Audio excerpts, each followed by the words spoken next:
Hi guys, it is Kate here to do my Q&A video, and I've really been looking forward to this. This is one of my favorite kinds of videos to actually watch on Booktube, and I am doing this in celebration of 1,000 lovely subscribers. And so a couple weeks ago I asked you guys for questions, and I will just go through these. I've put them all in a Word document on my computer, and I will just start and dive right into the questions. And the first is from Erica Mangan.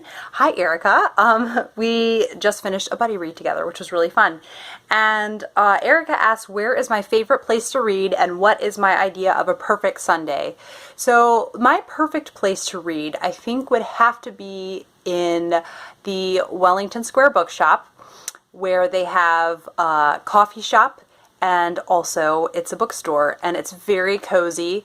It has lots of beautiful but comfy chairs, and it has ladders going up to the bookshelves, and it's just very classy looking. So I think I would have to say that. It's just very cozy and conducive to like focusing in and zoning in on reading. And then when she asked my idea of a perfect Sunday, that would be, it would be in the fall, because fall is my favorite season by far, and I'm so excited to have like great reading happen in the fall, and Victober is happening, so it will just be a lot of fun.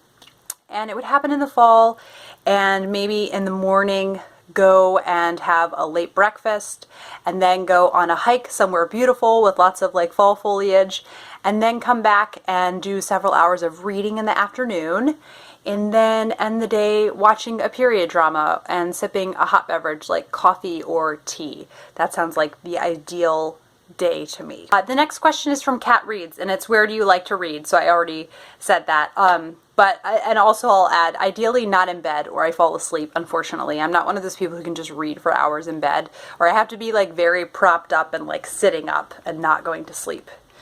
And then she also asks, do I read every day? And I think more often than not, I read every day. Pretty much the days that I don't read are the exception to the rule. And some days I read a ton, some days I read a little, but I usually read something in a day, and it's an exception if I don't read. And then she says, what inspires you to recommend a book to others? And I think it's just that if I feel like it made my life better and more fun, and it's made a memory of that time I read that book, and I think it would make a memory for someone else, then I recommend a book. Emily Boone asks, what are my favorite books I've discovered through Booktube? And I had to really think about this one, because I actually have not discovered that many favorite books through Booktube. I have very particular taste, and like, I mean, classics that are my favorite, I already knew about those, so it's hard to say you heard about a classic through Booktube. And yeah, just kind of the books that are recommended on Booktube just aren't usually my favorites. But some that I have found that I did really enjoy, the Flavia de Luce series, I'm pretty sure I heard about from Leslie at Words of a Reader. The Lunar Chronicles, the like YA dystopian, like fairy tale retellings, I heard about those through Booktube. I can't remember who, because just so many people talk about them. Amelia Peabody, that the mystery series that's set in Egypt, and Amelia is the sleuth along with her husband Emerson. Those are really fun, and I heard about those from Leanne over at Books in Babel. That's what it is. She hasn't put up videos that recently, so that's why her channel was not easily coming to mind. The Martian, and maybe I heard about this from Rincey Reads, but that was one that I enjoyed. It's not a favorite. I don't think I have any favorites from Booktube. And then The Particular Sadness of Lemon Cake, I heard about from Mercy over at Mercy's Bookish Musings, and that was one that that one has stayed with me really well, so I really enjoyed reading The Particular Sadness of Lemon Cake. And then she asked, if I wasn't involved in Booktube, what would I be doing? And the only thing I can think of that I'm not doing now that I would like to be doing is being involved in a book club, like one that I go to once a month. At the libraries all around, it doesn't seem to be one that I'm like terribly interested in going to, and will actually be moving shortly, so I think I would like to be eventually involved in a book club. And a couple of years ago I was involved in a really fun book club right when I had my son, and he was a newborn, and I wanted something to do, you know, because I was kind of bored, and I found a mystery book club that was kind of close to me, and it was all of these older ladies like who were retired and they just read so many mysteries, and it was the most fun. And I was super popular because I would bring the baby with me, and everybody was all excited to pass around the baby, and it was a blast. And probably during the book club, we would spend about an hour talking about everything else, like small talk and everything, and then we'd spend a half hour talking about the book. So it wasn't quite as in-depth of discussion as I would have liked, but it was a really fun group of ladies, and I love mysteries, and I knew I could like commit to reading at least one mystery a month, and that was really fun. And then she says, who was the first booktuber I discovered? And that was Reagan at Peruse Project. She was the first one that I found. And then following up to that, Marie Berg says, how was my booktube journey and how did I discover booktube? And so one summer when I was home, I had been reading a lot and enjoying books a lot, and I thought, I wonder if anybody talks about books on YouTube. Like, there are all sorts of channels.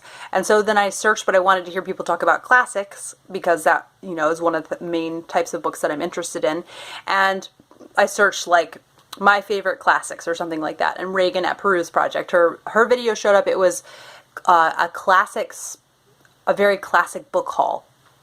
And then as I looked at more of her videos, I realized she didn't actually read that many classics. I still love her channel, but it's definitely a different like niche than I thought it was. And so then I kind of forgot about BookTube for a while, and then I started watching more of Reagan's videos, and I kept hearing her say the term BookTube. So then I Googled like booktubers who talk about classics, and that was when I really started to watch. That was in January of 2014 was when I really started to watch, and it's been so much fun ever since. And so that was from January until November. I watched a lot, and I kept going back and forth about whether, oh, maybe I could have a channel, and I kept debating about like, well, could I film it on my camera, like my digital camera, or could I do my phone?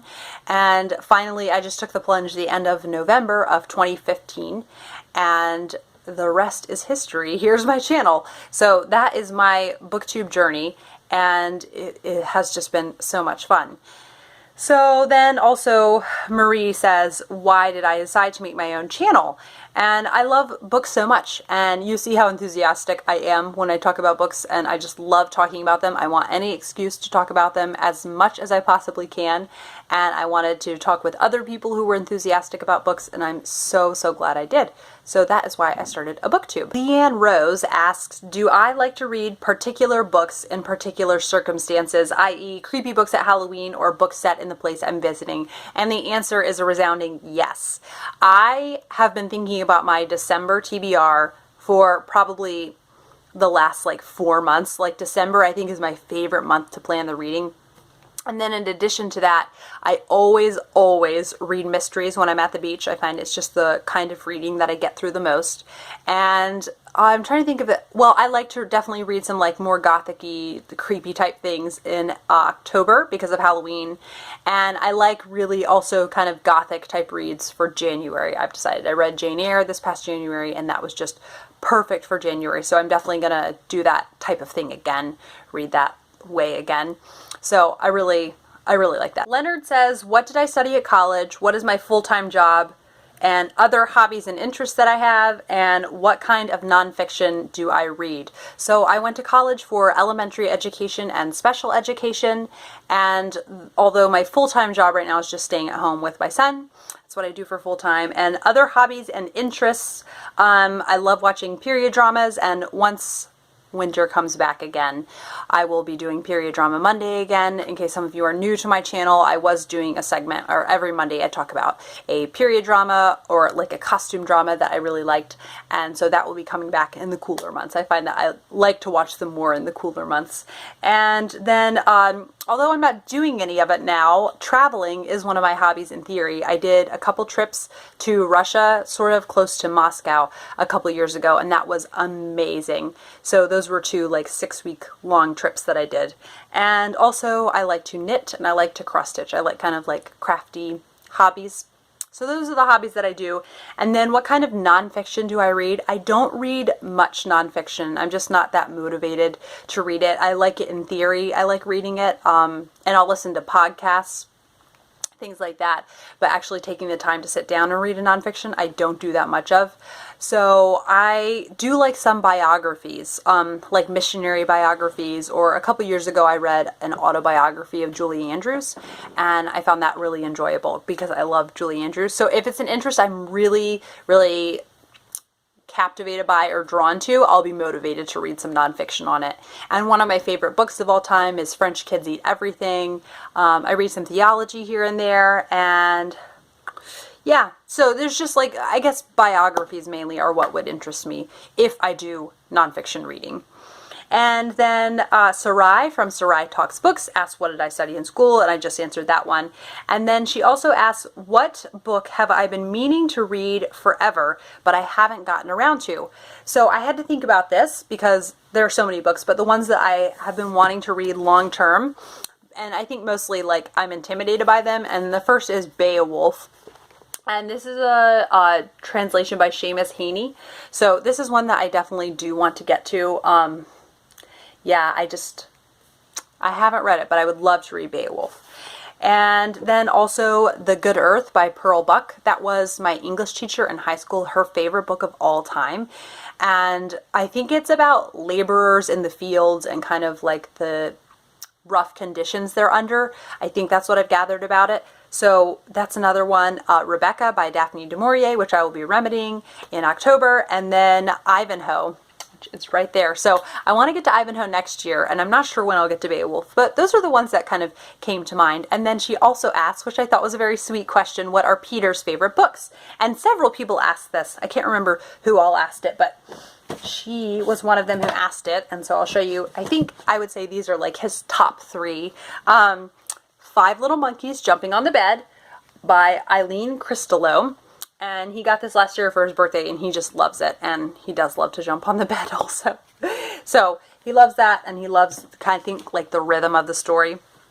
And then The Pout Pout Fish by Deborah Deason, and this also is a rhyming book.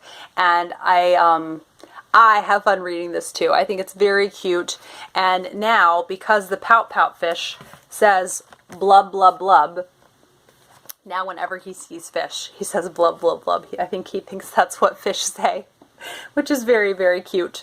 And then lastly is The Little Blue Truck. This is also a rhyming book. This is by Alice Schertle, and it's about a little blue truck who has lots of animal friends, and then eventually a big bulldozer gets stuck in the mud, and they all work together to push him out of the mud. So this has like I said, it has rhyming in it too, and he loves that book. So I think those are his three favorites, the ones that he asked for a lot. And then Elizabeth Schubert asks, do your parents like to read, and if so, what are their favorite books? So my parents do both like to read. I think that's one of the reasons why I love to read so much. They really encouraged that when I was a child. And my mom really loves nonfiction. She loves to read about like corrupt governments and people thriving under those circumstances. So last year I got her, I think it was for Mother's Day, I can't remember, but I got her in Order to Live by Yeomani Park, and she really enjoyed that. And that's about the woman who escaped from North Korea. And let's see, what else? She loves reading about other cultures and like Latin American culture, and she loves reading about politics and economics. And but as far as fiction goes, when she was in more of like a fiction phase when I was younger, she loves Barbara Pym and Miss Reed, so the real like cozy, twee English type books. I asked my dad for his favorite books, and my dad is a former English teacher, and now he's a pastor, so his interest in books are quite wide-ranging. But I asked him, and he typed up this list for me, guys. So I asked him just for several, and then he wanted a number. So I think he put 20 books on here, and he had a couple caveats before this, and he says he's going by the BBC Desert Island Strategy, where they say that you pick like books you would want if you were stuck on a desert island, and automatically already supplied are all of Shakespeare and the Bible, so you don't have to worry about including those. And he began with categories. He felt that was like easier for him to make the list. So his Desert Island list for a novel, it's A Suitable Boy by Vikram Seth, which you guys have heard me talk about. Then for short stories, it's Wendell Berry's collection, A Place in Time, and I'll link all these in the description. For poetry, it's Richard Wilbur's collected poems from 1943 to 2004. The fourth category is detective fiction, and his is P.D. James' Death and Holy Orders. He's the one who got me to read Death and Holy Orders. He just kept talking it up, so I'm really glad I did read it. And he did say, with apologies to Brother Cadfael, the series by Ellis Peters, and Inspector Gautier, and Brunetti, etc. So he loves many, many detective fiction novels. Then in theology, J.I. Packer's Concise Theology, Theology Applied, Francis Schaeffer's True Spirituality, and children's literature is Minder de Jong, I think that's how you say their name, The Wheel on the School. Essays is Joseph Epstein's Narcissus Leaves the Pool. Biography is James Boswell, Boswell's Life of Johnson. Autobiography is Augustine's Confessions. Then he has a category for Westerns. That's Louis L'Amour's Mojave Crossing. And for science fiction, Alistair Reynolds' Revelation Space. For natural history, it's John Burroughs, a collection of his nature essays. And then for humor, it's P.G. Wodehouse and any of the Jeeves novels, he says. History is Shelby Foote's The Civil War, a narrative, and it's 3 volumes. It's ginormous. And for folk and fairy tales, Howard Pyle's The Merry Adventures of Robin Hood. And so, those are my father's top books, and he really thought long and hard about that list. Then Pashi asks, what do I do when I'm in a book slump? It depends on the kind of book slump I'm in. Sometimes a book slump means I'm just tired of the type of book I'm reading, so I'll pick up something completely different. And usually my go-to is a mystery, just because they are so easy to dive into. In most mysteries, the plot gets going like right away. But a few months ago, it was kind of hard because I was in a reading slump because I read so many mysteries. So then I was just kind of stuck. But a lot of times it is just read something different or read a mystery that usually helps. If neither of those are working, if like none of those plans work, then I just watch TV, do other hobbies, things besides reading to make me want to read again. Julie Ann Marshall, what is my favorite mystery so far? So I can't limit it to one, so I've picked a top 4. Number 1 is Wolf to the Slaughter by Ruth Rendell. 2 is Daughter of Time by Josephine Tey. A Rule Against Murder by Louise Penny.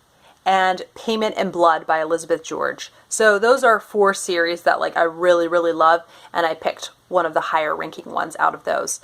And Mandy Harris, how old was I when I realized I loved reading? So I think maybe 7 or 8.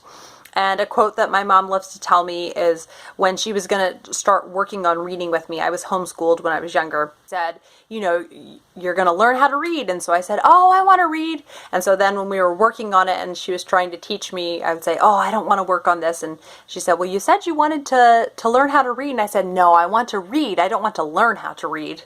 So that's a funny quote that she likes to say. And then following that up, Christy Duayo says, did I go to public or private high school? And I went to a mixture. So I was homeschooled for several years, and then I was at a private school, and then homeschooled again, and then at private school again. So I kind of went back and forth a little bit. Bianca Elizabeth says, if you could spend an hour with any literary or fictional character, who would it be and why? And I would have to say Anne of Green Gables.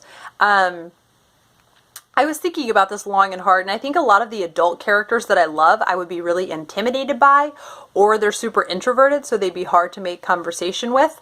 So I think it has to be Anne of Green Gables. We could go on a walk in the woods and just be in love with the nature that is all around us and just admire all the beauty around us. I think Anne would be super fun to hang out with.